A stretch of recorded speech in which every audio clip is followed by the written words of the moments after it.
Assalamualaikum warahmatullahi wabarakatuh.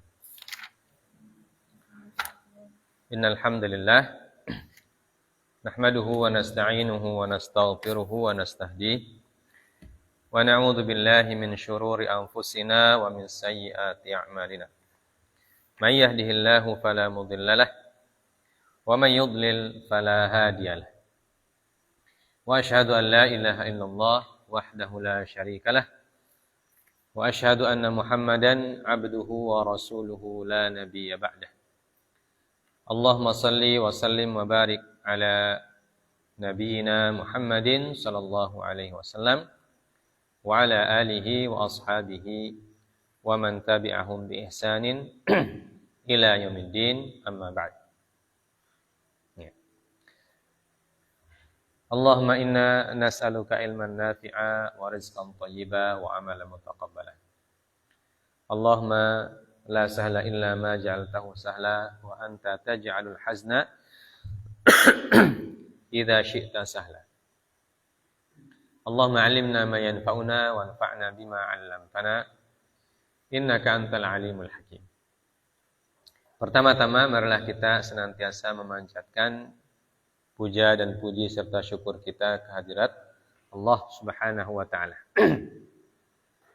Yang mana pada malam hari ini kembali Allah kumpulkan kita di malam Jumat, ya.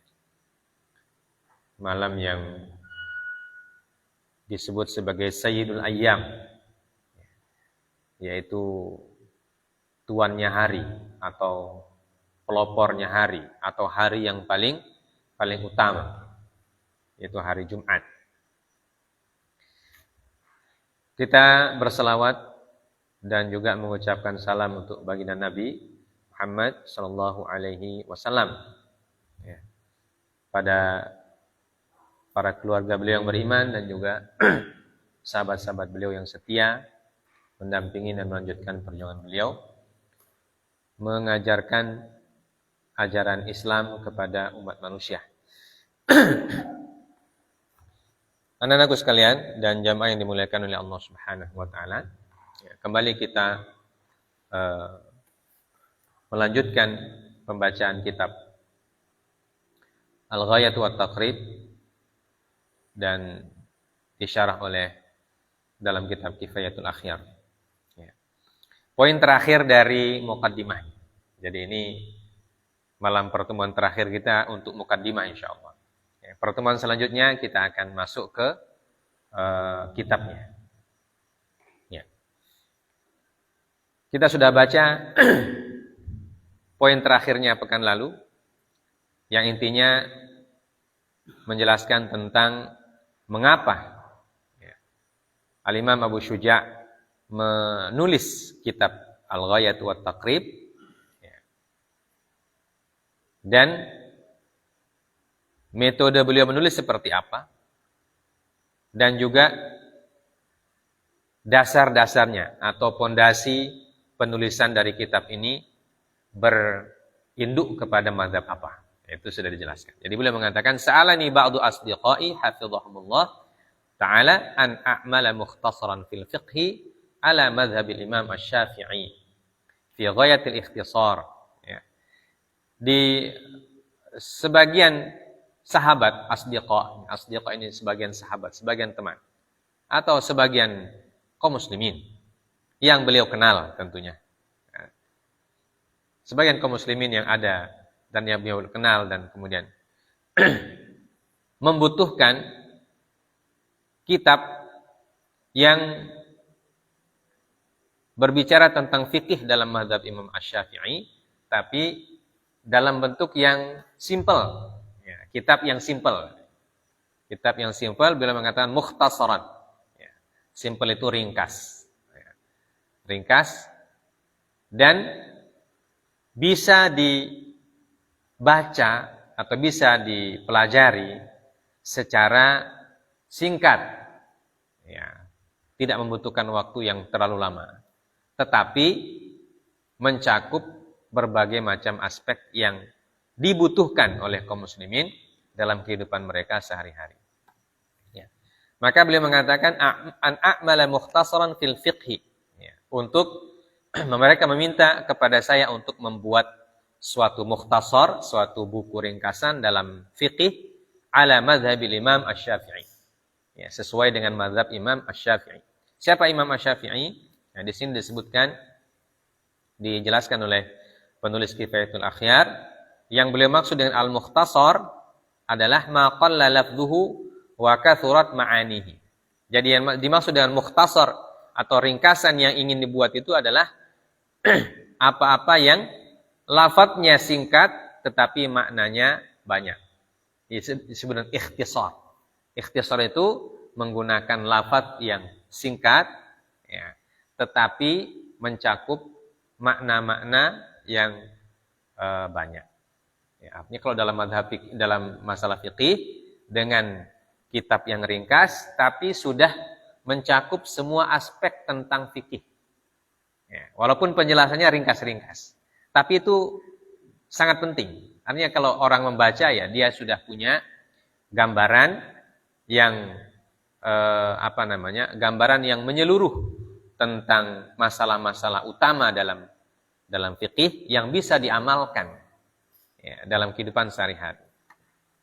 Dan mazhabnya Imam Asy-Syafi'i. Imam Syafi'i nama beliau adalah Muhammad bin Idris bin Al-Abbas bin Uthman bin Syafi' bin As-Sa'ib bin Ubaid bin Yazid bin Hashim bin Al-Muttalib bin Abdi Manaf. Kunyah beliau Abu Abdillah. Jadi kunyah beliau Imam Syafi'i, kunyahnya Abu Abdillah. Kunyah beliau Abu Abdillah, namanya Muhammad. Ya, namanya Muhammad. Kemudian bin Idris. Muhammad bin Idris. Ya, bisa ditulis yang dia punya nasab, ya. Semoga keberkahan beliau juga mengalir kepada kita. Muhammad bin Idris bin Al-Abbas. Muhammad bin Idris bin Al-Abbas bin Uthman. Ya. Jadi buyutnya namanya Uthman. Ya. Bapak buyutnya namanya bin Syafi'. Jadi Muhammad bin Idris bin Al-Abbas bin Uthman bin Syafi'. Ya, kakek yang ketiga namanya Syafi'. Kakek yang keempat namanya bin As-Sa'ib. As-Sa'ib. Ya. Bin Syafi' bin As-Sa'ib. Bin As-Sa'ib. Bin As-Sa'ib. Bin Ubaid. Ibn As-Sa'ib. Bin Ubaid. Bin Yazid.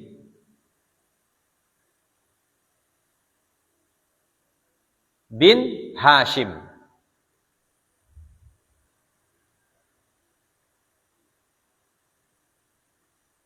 Bin Al-Muttalib.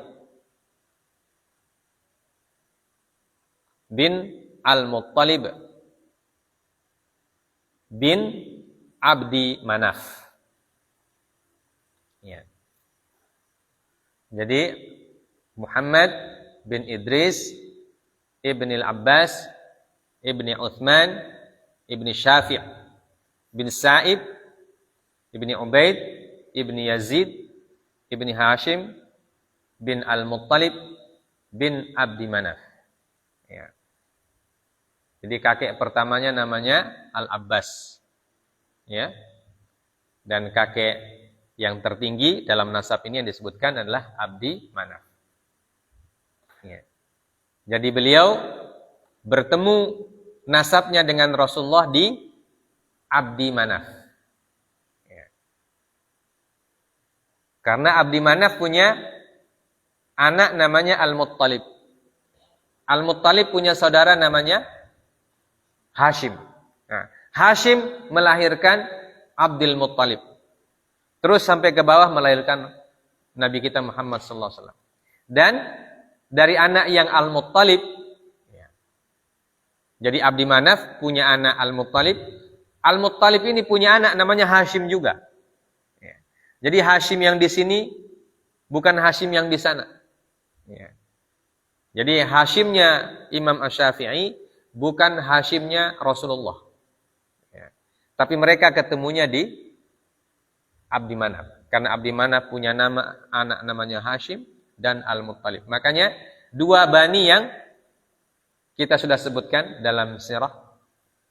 Dua bani yang masuk dalam pemboikotan, yaitu Bani Hashim dan Bani Al-Muttalib. Jadi ini dua saudara.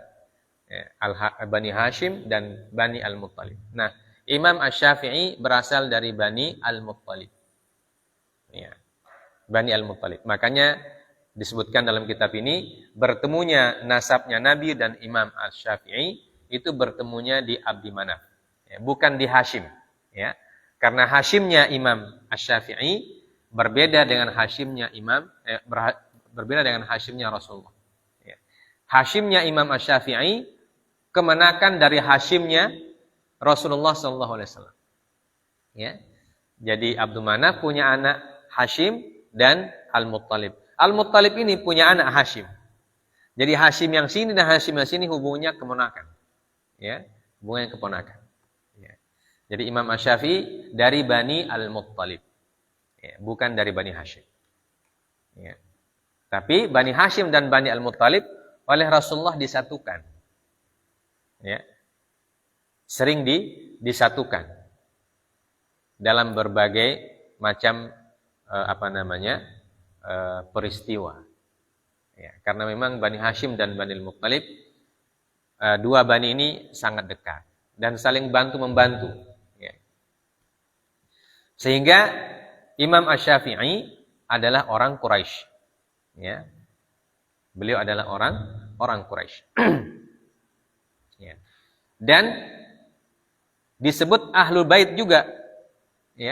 Seperti yang disebutkan sebelumnya itu oleh Imam Taqiyuddin, bahwa di antara para ulama ada yang mengatakan Ahlul Bait itu, ketika Rasulullah mengatakan Ali Muhammad maksudnya salah satu pendapat mengatakan apa? Siapa yang maksud dengan Ali Muhammad? Bani Hashim dan Bani Al-Muttalib. Jadi salah satu pendapat para ulama mengatakan bahwa Bani Hashim itu adalah yang dimaksud dengan Ali Muhammad, keluarga Nabi Muhammad SAW itu terdiri dari dua bani, yaitu Bani Hashim dan Bani Al-Muttalib. Dan ini yang dikuatkan oleh siapa? Pendapat ini yang dikuatkan oleh siapa yang menguatkan? Yang mengatakan Bani Hashim dan Bani Al-Muttalib? Imam Asy-Syafi'i. Al-Imam Asy-Syafi'i menguatkan pendapat yang mengatakan bahwa ketika kita berselawat, Allahumma shalli ala Muhammadin wa ala ali Muhammad, Al-Imam Asy-Syafi'i mengatakan yang kuat pendapatnya itu adalah yang dimaksud dengan ali Muhammad adalah Bani Hashim dan Bani Al-Muttalib. Makanya disebutkan wa hadza makhtarahu Asy-Syafi'i wa ashabuhu hum Banu Hashim wa Banu Al-Muttalib. Banu Hashim adalah baninya Nabi sallallahu alaihi wasallam. Banu Al-Muttalib baninya Imam Asy-Syafi'i. Dan memang kedua bani ini sejak lama itu memang sering digabungkan oleh Nabi sallallahu alaihi wasallam. Bahkan dalam masalah-masalah kritis, dalam masa-masa kritis, dua bani ini saling membantu. Makanya mereka dianggap Alu Muhammad. Dan ini pendapat yang pertama, yang disebutkan oleh Al-Imam Asy-Syafi'i, dan beliau mengatakan itu yang rajih, yang dipilih oleh Imam Asy-Syafi'i rahimahullah ta'ala. Jadi itu nasabnya Al-Imam Asy-Syafi'i. Dan beliau disebut Asy-Syafi'i dinisbahkan kepada kakeknya yang ketiga, yang bernama Syafi' itu. Jadi Muhammad bin Idris bin Al-Abbas bin Uthman bin Syafi'. Nah, Syafi' kakek yang ketiga inilah yang menjadi nisbahnya. Maka beliau disebut dengan Al-Imam Asy-Syafi'i. Artinya imam yang merupakan cucunya dari Syafi'. Ya, cucunya dari Syafi'. Ya. Atau cicit ya bahasa kita itu. Ya, cicit. Cicit dari Syafi'. Jadi beliau dinisbahkan atau dikenal dengan Asy-Syafi'i karena dinisbahkan kepada kakeknya. Ya. Jadi ketemu nasab beliau dengan Rasulullah di Abdi Manaf karena Nabi sallallahu alaihi wasallam disebutkan fa innahu alaihi salatu wasalam Muhammad bin Abdullah ibni Abdul Muttalib ibni Hashim ibni Abdi Manaf. Ya, Muhammad bin Abdullah bin Abdul Muttalib bin Hashim bin Abdi Manaf. Jadi Rasulullah sallallahu alaihi wasallam ini kakek atau cucu 1 2 3 4. Ya. Dari Abdi Manaf itu jaraknya 4. Ya. Jadi Abdi Manaf punya anak Hashim. Kemudian cucunya Al-Muttalib. Cicitnya Abdullah. Nah. Kalau setelah cicit namanya apa itu? Nah. Apa namanya? Anaknya cicit. Ya. Jadi Nabi Muhammad SAW itu anak cicit dari Abdi Manaf. Anak cicit dari Abdi Manaf. Ya, jadi kalau dalam nasabnya Imam Asy-Syafi'i, maka Rasulullah itu satu angkatan ya dengan satu Al-Muttalib, Hashim, Yazid, Ubaid dan As-Sa'ib ya. 1 2 3 4. Ya, 1 2 3 4. Jadi sepantaran dengan Ubaid. Ya. Sepantaran dengan Ubaid. Itu kalau dari nasabnya Rasulullah dan nasabnya Imam Syafi'i kalau dibuat konfigurasinya dari Abdi Manaf, Nabi kita sallallahu alaihi wasallam itu sepantaran dengan Ubaid. Ya. Dalam nasabnya Imam Asy-Syafi'i itu sepantaran dengan Ubaid atau satu generasi dengan Ubaid. Ya. Nanti terus ke bawah karena Imam Syafi'i kan sudah jauh jaraknya dengan Nabi sallallahu alaihi wasallam ya. Ya, beliau kan termasuk ada yang mengatakan termasuk tabi'in ya, generasi ketiga dari Islam. Ya. Baik. Itu penjelasan tentang nasab Imam Asy-Syafi'i. Jadi kita perlu mengenal nasabnya Imam Syafi'i karena kita membahas fikih dalam mazhab Imam Asy-Syafi'i. Ya, jangan sampai bahas fikih mazhab Imam Syafi'i, ditanya Imam Syafi'i itu siapa? Tidak tahu. Ya, pokoknya Syafi'i. Pokoknya Syafi'i saja. Jadi kita harus kenal juga. Dan beliau punya jasa. Dan termasuk beliau salah seorang dari imam yang 4, dari imam mazhab 4. Cuma Imam Syafi'i yang punya nasab Quraisy. Ya. Imam Syafi'i yang punya nasab Quraisy. Ya. Makanya sering disebut dengan Al-Imam Al-Quraisy. Imam yang orang Quraisy. Yaitu Imam Asy-Syafi'i. Ya. Imam yang lain ya, nasabnya tidak sampai ke Quraisy. Baik. Ada juga yang mengatakan nisbahnya itu bukan Syafi'i tapi Syaf'awi. Ya. Tapi ini adalah lahan. Ya. Jadi yang benar adalah Imam Syafi'i. Wa ghayatus syai' di sini disebut ghayatul ikhtisar, artinya ghayatus syai' maknahu asy-syai' maknaha tarattabal atharu ala dzalika syai' kama taqulu ghayatul bai' as-sahih halul intifa' bil mabi' wa ghayatus shalah as-sahihah ijza'uha wa adamul qada' wal muradu huna nihayatun wijazatul lafzi. Ya, makna dari kata ghayah artinya ghayah itu adalah sesuatu yang menjadi akibat dari sesuatu yang lain. Ya. Jadi ghayah itu adalah bahasa kita makna dasarnya akibat. Ya, ghayah itu sama dengan akibat. Misalnya ghayatul bai', ya, akibat dari jual beli adalah akibat dari jual beli yang sahih adalah hillu al-intifa'. Ya, akibat dari jual beli yang sah adalah hillul intifa', artinya boleh dimanfaatkan.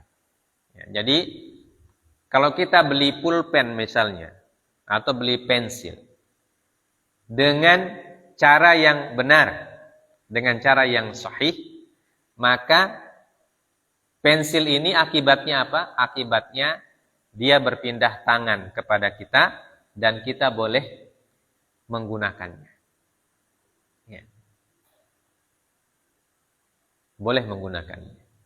Misalnya kita, bagaimana baik yang sahih? Ya, kita bawa uang, pergi ke warung, kita bilang sama tuan warung, saya mau beli pensil. Harganya berapa? 2.000. Ya, kita serahkan uangnya kepada tukang warung kasih kita pensil. Harganya 2.000. Ya. Tadi sudah ada akad, saya beli, ya, dan saya bayar. Maka warung menyerahkan pensil. Itu namanya baik yang sahih. Ada jual beli yang tidak sahih, ada. Ya, jual beli yang tidak sahih ada. Ya, bagaimana contohnya jual beli yang tidak sahih? Ya. Kita paksa itu tukang warung bilang, saya beli pensilmu. Harganya berapa? 2.000. Saya bayar 100 saja. Ya. Harus kasih. Nah, itu pemaksaan. Ya. Pemaksaan. Dibayar dengan harga 100. Karena orang ini takut, iya, ambil saja. Nah, itu jual belinya karena terpaksa. Tidak ridho itu. Tukang warung tidak ridho. Nah, itu namanya jual beli yang tidak sah.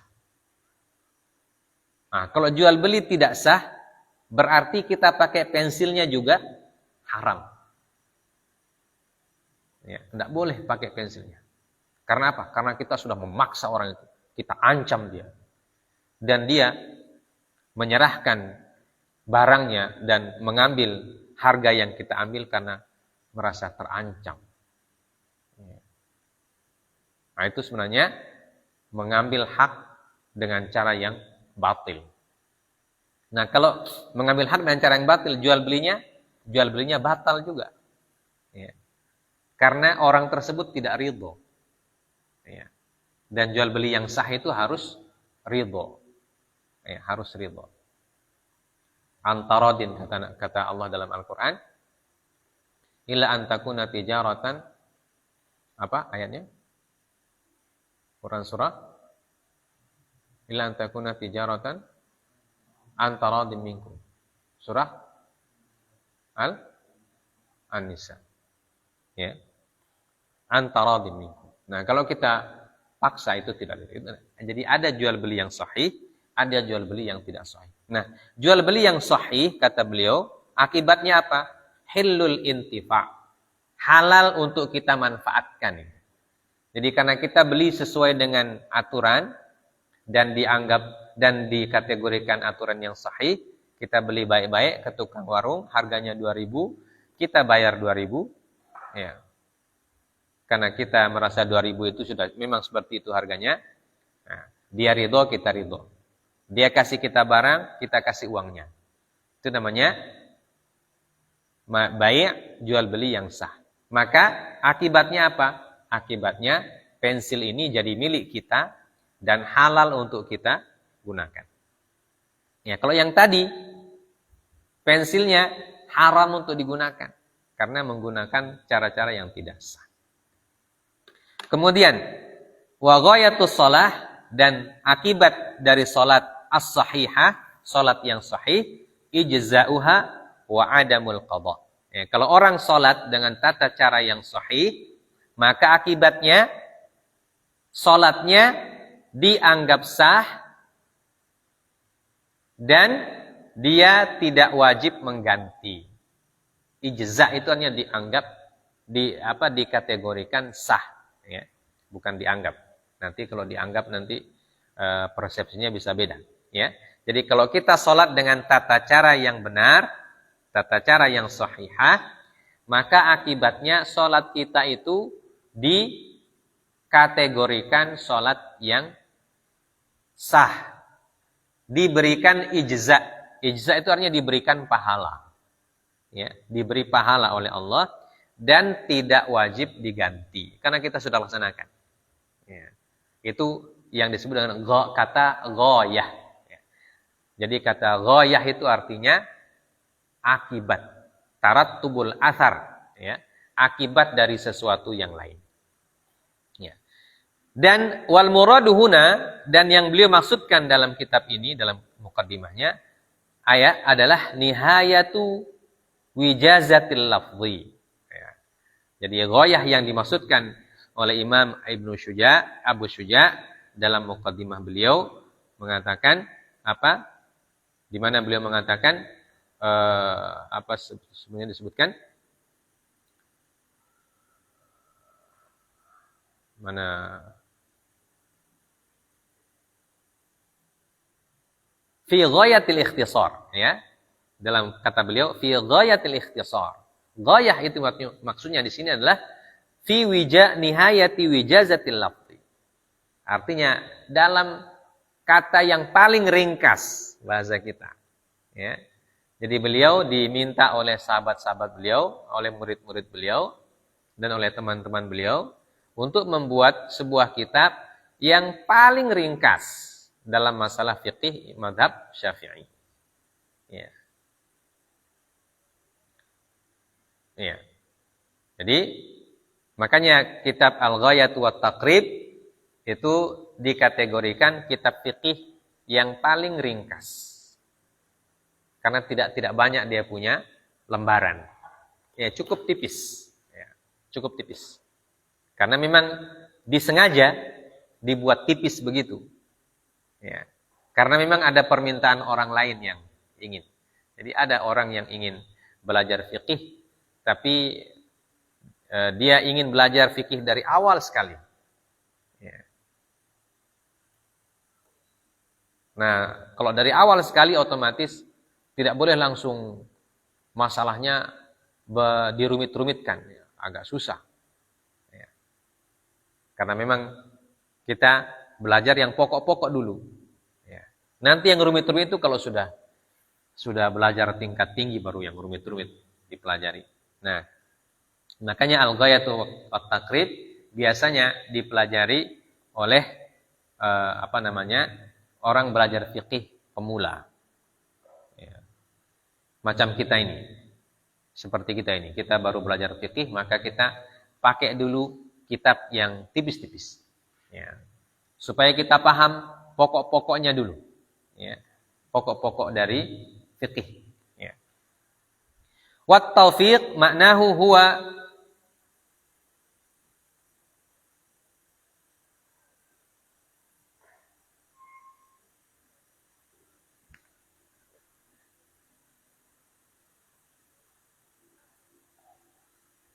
qudratu ta'ati bi khilafil khudlan fa innahu khuliqa qudratal ma'siyah was-shawab diddul khata' wallahu ta'ala. Khuliqa qudratat ta'ah bi khilafil khudlan. At-taufiq artinya ditakdirkan mendapatkan ketaatan. Atau qudratut ta'ah, kemampuan untuk melakukan ketaatan. Diberikan kemampuan untuk melakukan ketaatan. Itu taufik namanya. Ya. Kita minta taufik kepada Allah. Ya. Biasa kita mengatakan kita memohon taufik dari Allah. Memohon taufik itu artinya apa? Artinya kita memohon dimampukan oleh Allah Subhanahu wa taala melakukan ketaatan. Antonimnya atau lawan katanya adalah khudlan. Ya, al-khudlan. Al-khudlan itu adalah kemampuan juga, tapi kemampuan melakukan kemaksiatan. Ya, na'udzubillah. Ya. Jadi kita tidak minta itu. Yang kita minta adalah taufik. Taufik artinya kita minta kepada Allah kita diberikan kemampuan oleh Allah Subhanahu wa taala untuk senantiasa melakukan ketaatan-ketaatan kepada Allah. Was-shawab artinya adalah diddul khata atau lawan kata dari khata, salah. As-shawab itu artinya benar, ya. Wallahu a'lam bis-shawab. Ya. Maka di sini disebutkan raghiban Allah Subhanahu fit taufiqi lis-shawab. Ya. Jadi beliau mengatakan saya berharap kepada Allah Subhanahu wa taala untuk memberikan aku taufik, kemampuan untuk berbuat ketaatan lis-shawab agar mendapatkan kebenaran. Ya. Jadi ini muqaddimah yang disebutkan oleh Imam Abu Syuja' rahimahullahu taala. Kita sudah selesaikan muqaddimahnya ini, di mana di sini ada doa-doa, ya, ada harapan-harapan, ya, dan ada juga sebab-sebab menulis dan metode menulis beliau secara singkat disebutkan dalam muqaddimah. Baik. Dengan demikian kita sudah menyelesaikan muqaddimah dari kitab Al-Ghayah wa Taqrib. Ya. Kita masuk ke bab pertama. Nah, ini bab yang perlu kita perhatikan baik-baik. Beliau menulis kitab Al-Ghayah wa Taqrib dan bab pertama yang beliau tuliskan adalah Kitabut Thaharah. Ya. Kitabu At-Thaharah. Kitab tentang Thaharah. Ya. Thaharah ini artinya kalau dalam bahasa Indonesia ringkasnya bersuci. Ya. Kitab yang akan menjelaskan tentang salah satu ibadah yang penting dalam Islam, yaitu ibadah bersuci. Ya. Dan dalam kitab-kitab fikih, kitab Thaharah ini memang diletakkan di bab pertama atau di kitab yang pertama. Ya. Kenapa? Karena bersuci ini menjadi pondasi dari ibadah-ibadah yang lain. Ya. Jadi kalau tidak ada bersuci, maka ibadah sholat misalnya tidak diterima oleh Allah. Ya. Kalau kita tidak bersuci, maka sholat kita tidak diterima. Nah, Kitabut Thaharah, beliau jelaskan, Al-kitab mushtaqqun minal katbi wa huwa ad-dhammu wal jam'u. Yuqalu taktubu banu fulan idza jatama'u wa minhu katibatur ramli. Ya. Kata kitab, beliau jelaskan satu-satu. Ya. Jadi Imam Abu Syuja' menulis judulnya Kitabu At-Thaharah. Nah, Imam Taqiyuddin Al-Husaini menjelaskan satu-satu kata-katanya itu. Nah, pertama kata kitab. Apa makna kitab? Nah, kita kan sering mengucapkan kitab itu apa? Kitab itu apa? Nah, apa arti kitab? Buku. Nah, dalam bahasa Arab, kitab itu ada maknanya. Apa maknanya? Kata kitab diambil dari kata al-katbi atau al-katbu. Al-kat kaf ta ba. Jadi kata kalau kita lihat huruf kaf ta ba itu cara bacanya beda-beda. Ya. Bisa dibaca kataba kalau dia fi'il. Ya. Bisa dibaca katbun. Ya. Kalau dia masdar. Bisa dibaca kutubun. Kalau dia berarti bendanya. Ya, ini namanya mushtaqqun minal katbi. Ya, wahua dan apa makna al-katbu? Makna al-katbu ad-dhammu wal jam'u. Ad-dhamm artinya menggabungkan, al-jam'u mengumpulkan. Jadi kata al-kitab pada dasarnya berarti menggabungkan dan mengumpulkan. Pertanyaannya apa yang digabungkan di sini? Dan apa yang dikumpulkan? Yang digabungkan adalah masalah-masalah dalam sebuah tulisan. Ya. Makanya kita bilang kataba. Kataba itu artinya apa kataba, Fawaz? Kataba artinya apa? Kataba artinya apa? Menulis. Kalau orang menulis itu dia menggabungkan huruf. Ya. Makanya kita menulis disebut kataba. Ya. Karena ketika pada proses menulis, pada saat kita melakukan perbuatan menulis itu, kita sedang menggabungkan beberapa huruf jadi sebuah kalimat. Ya. Ketika kita menulis kataba, kita tulis huruf kaf, ta, dan ba, digabungkan. Kemudian dia menjadi sebuah kalimat yang punya arti. Ya, artinya itu bisa berarti menggabungkan, bisa berarti mengumpulkan, dan kemudian dijadikan dalam bentuk istilah menulis. Ya, karena orang menulis itu pasti dia menggabungkan beberapa huruf ya, menjadi satu kalimat. Ya.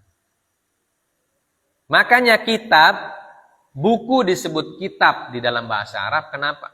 Karena dia menggabungkan itu. Pertama yang dia gabungkan apa? Kertas. Kertas yang berserakan, dikumpulkan jadi satu. Makanya jadi kitab.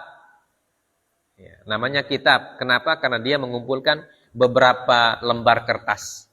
Yang tadinya berserakan, yang tidak tergabung, tidak terkumpul, dikumpul jadi satu, kemudian diikat atau dilem. Ya. Kalau kitab zaman dulu diikat, ya, di lubang baru diikat dia, ya, supaya dia jadi satu. Makanya disebut kitab. Ya. Taktubu banu fulan idza jatama'u, disebutkan dalam istilah bahasa taktubu banu fulan. Ya, banu fulan itu taktubu artinya apabila mereka berkumpul. Ya. Jadi kalau bahasa Arab kata taktubu, nah itu bisa berarti banyak makna. Bisa berarti berkumpul juga. Ya. Walaupun kalau kita sering menggunakan kata taktubu, biasanya yang muncul di alam pikiran kita adalah menulis. Ya. Makanya kalimat-kalimat bahasa Arab itu, satu kalimat itu dia mengandung banyak makna. Ya, satu kalimat mengandung banyak makna. Makanya para ulama ketika membahas suatu masalah, ya, kata-katanya dibahas dulu. Ya. Kata-kata yang digunakan dibahas dulu supaya kita punya pemahaman yang bagus ya, tentang masalah tersebut. Nah, ini makna dari kata kitab. Sedangkan at-taharah, apa makna at-taharah? Fil lughah bimakna an-nadhafah. Taqulu tahartu tsauba ay nadhaftuhu. Ya. Dalam bahasa Arab, at-taharah maknanya adalah an-nadhafah. Artinya bahasa Indonesia kebersihan. Ya. Kebersihan atau kesucian. At-taharah artinya bersih atau suci. Nadhafah. Nadhafah itu bersih. As-sahnu nadhifun. Ya, kita sebutkan as-sahnu nadhifun. Piring itu bersih. Ya. Al-bilatu nadhifun. Lantai itu bersih. Nah, taharah juga maknanya secara bahasa artinya bersih. Ya, bersih atau suci. Makanya kalau kita mengatakan tahartu tsauba, maknanya nadhaftuhu. Kalau kita mengatakan tahartu tsauba, as-tsaub artinya apa? Baju atau pakaian atau jubah. Ya. Kalau kita mengatakan tahartu tsauba, artinya kita membersihkan baju. Ya, membersihkan jubah, membersihkan tsaub, ay nadhaftuhu. Ya, ini makna secara bahasa. Jadi makna at-taharah dalam bahasa artinya bersih. Ya. Jadi kalau orang bertoharoh, maknanya dia orang yang membersihkan diri. Ya, orang yang toharoh, orang yang bertoharoh artinya orang yang sedang membersihkan dirinya. Makanya dalam bahasa, toharoh itu bisa untuk semua orang. Baik dia berniat ataupun tidak berniat. Secara bahasa dianggap bertoharoh. Tapi kalau secara syariat apa? Nah ini ada pendekatan makna secara syariat. Ya, jadi ada makna secara bahasa dan ada makna secara syariat. Ya. Kalau kita berbicara masalah syariat, maka makna yang digunakan adalah makna syariat. Makna bahasa hanya sebagai penopang atau pendukung atau sebagai pendahuluan, ya, supaya kita memahaminya secara baik. Wa fi syar'i ibaratun an raf'il hadathi au izalatin najas au ma fi ma'nahuma au ala suratihima. Ya. Jadi dalam konsep syariat, dalam makna syariat, taharah artinya adalah ibarah an raf'il hadathi au izalatin najas. Ya, suatu bentuk perilaku yang mengangkat hadas dan menghilangkan najis. Ya. Jadi taharah dalam istilah syariat itu perbuatan. Perbuatan kita menghilangkan najis dan raf'ul hadas. Ya. Mengangkat hadas. Ya. Au ma fi ma'nahuma. Atau apa yang sama dengan makna keduanya. Makna merafa' dan mengizalah. Au ala suratihima. Atau dalam gambaran yang sama dengan keduanya. Kal ghaslatis tsaniyah wa tsalitsah wal irsal al masnunah wa tajdid al wudu wa tayammum wa ghairi dzalika mimma la yarfa'u hadatsan wa la yarfa'u hadatsan wa la yuzilu najisan walakinnahu fi ma'nahu. Ya. Jadi taharah dalam fikih maknanya adalah suatu perbuatan kita untuk menghilangkan najis. Ya. Menghilangkan najis. Apa itu najis? Kotoran. Ya. Kotoran. Ya nanti kita tahu nanti najis itu apa semua. Kotoran-kotoran pada intinya najis itu adalah kotoran yang tidak bisa membuat kita beribadah. Nah, itu makna simpelnya. Jadi najis adalah kotoran yang kalau melekat di tubuh kita membuat kita tidak bisa beribadah, atau melekat di baju kita, melekat di pakaian, atau melekat di tempat beribadah, melekat di sajadah atau melekat di lantai tempat kita beribadah. Nah, itu namanya najis, membuat ibadah kita tidak sah. Ya. Jadi ada bekas kencing adik kita misalnya di lantai. Ya, kencing adik kita itu dia najis. Kencing adik kita, adik yang kecil. Kalau yang besar kan tidak mungkin kencing di lantai. Ya, adik kita yang kecil, kita punya adik kecil misalnya usianya setahun atau 2 tahun, setahun lah, ya. Nah itu kencing di tempat di lantai misalnya. Kita mau sholat di situ, nah itu tidak sah sholatnya karena ada najis. Jadi najis itu sesuatu yang bisa menghalangi kita untuk beribadah. Dan itu adanya di luar tubuh kita. Ada juga hadas. Nah, hadas itu berasal dari diri kita. Nanti ada hadas kecil, ada hadas besar. Hadas kecil adalah kencing dan bab. Dan juga kentut. Yaitu hadas kecil. Hadas kecil. Nah, ini dialami oleh semua orang. Ya. Kalau hadas besar dialami oleh nanti orang sudah balik ke atas. Nah, itu orang berhadas besar. Ya, kalau hadas kecil dialami oleh semua orang sejak dia masih bayi. Hadas kecil itu sejak masih bayi sudah ada. Kencing, BAB, kentut, itu sejak baru lahir sudah ada itu. Ya. Nah, hadas kecil itu seperti kencing, bab. Nah. Dan kencing itu jadi najis. Ya. Jadi ada hadas. Ada hadas yang menjadi najis. Ya. Jadi ada najis, ada hadas. Dan hadas ini ada yang bisa menjadi najis. Contohnya kan air kencing dan BAB, ya. Bab itu dari hadas kita, ketika dia keluar dia jadi najis. Ya, maka kita wajib bersuci dan bertoharoh dari hadas dan najis. Makanya kalau orang kencing kemudian tidak cebok, ya, langsung berwudu, wudunya tidak sah. Ya, wudunya tidak sah. Karena dia masih ada najisnya. Kalau dia sholat, tidak sah sholatnya. Makanya kalau orang kencing disuruh cebok dulu. Nah, cebok ini yang disebut dengan toharoh itu.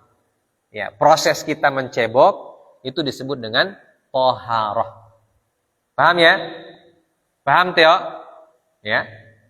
Nah, ketika kita memproses mencebok diri kita yang dari hadas menjadi najis itu namanya proses bertoharoh. Ya. Jadi toharoh ini sangat penting dalam kehidupan seorang muslim. Karena dia sebagai awal dari ibadah. Ya. Atau biasa disebut dengan syarat ibadah.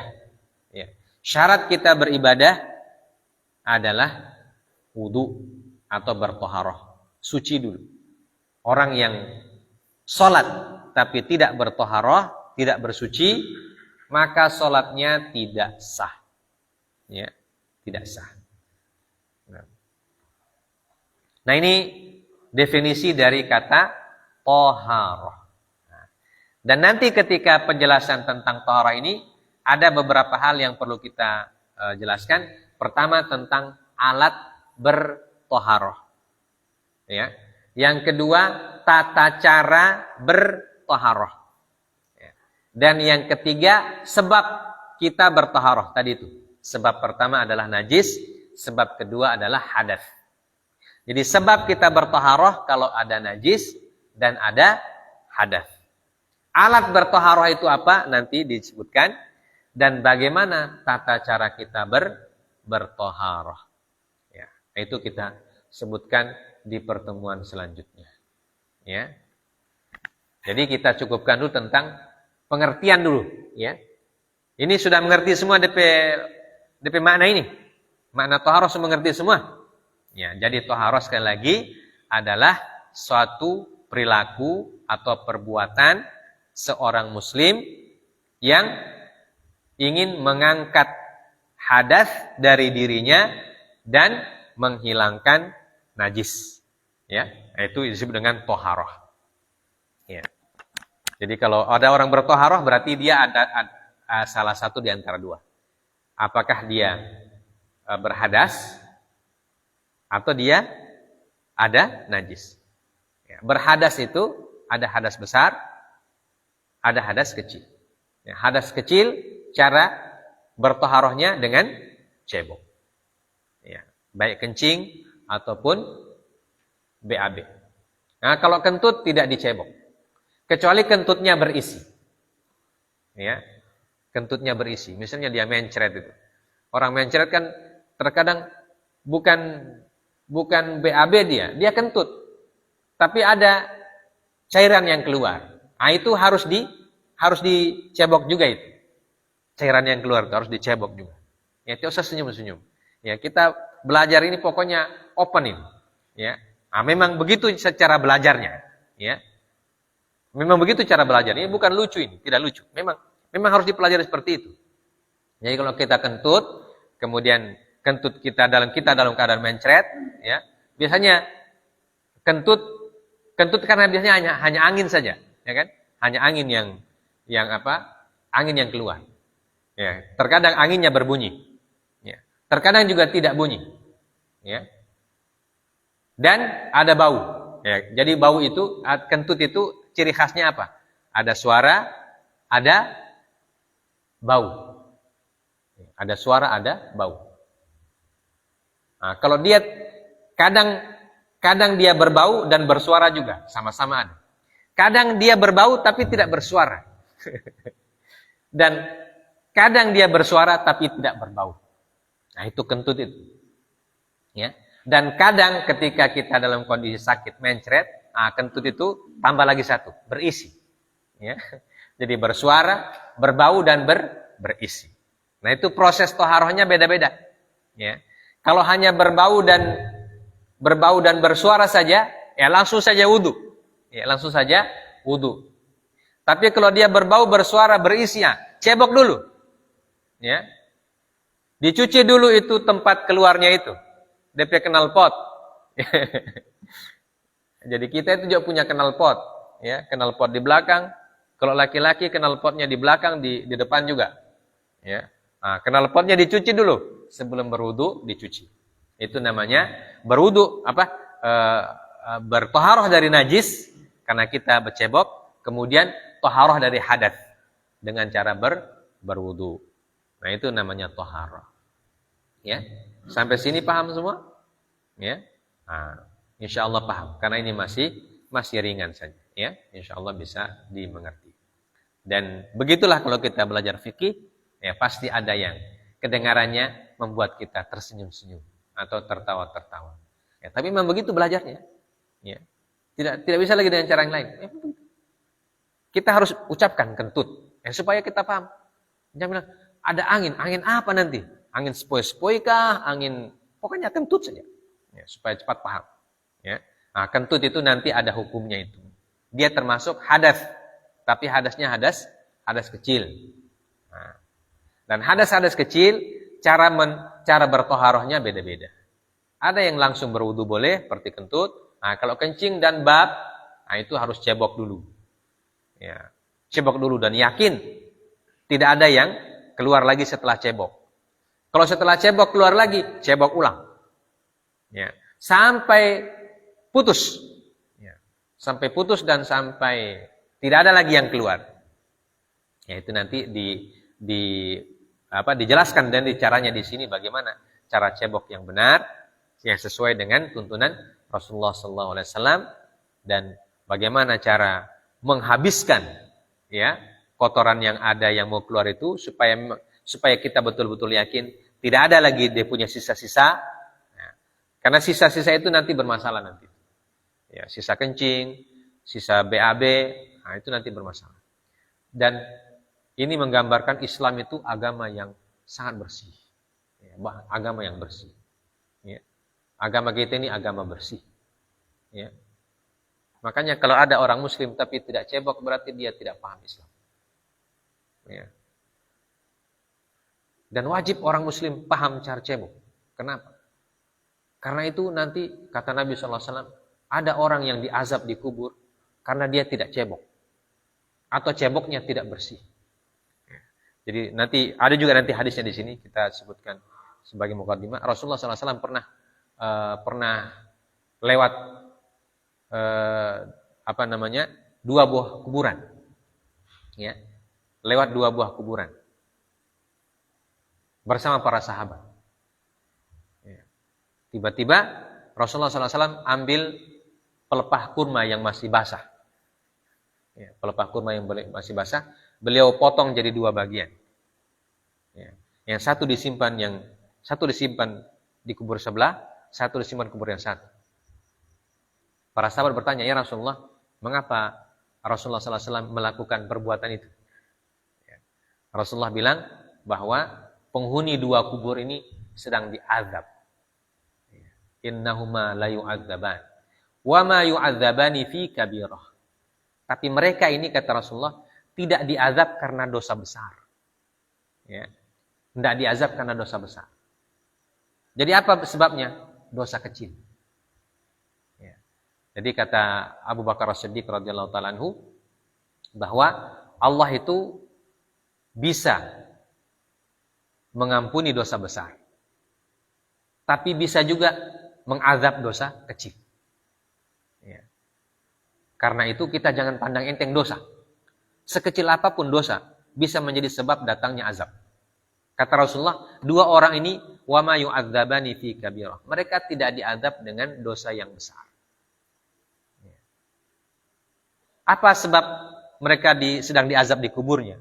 Kata Rasulullah SAW, salah satu di antaranya, ya, beliau mengatakan, yang satu, ya,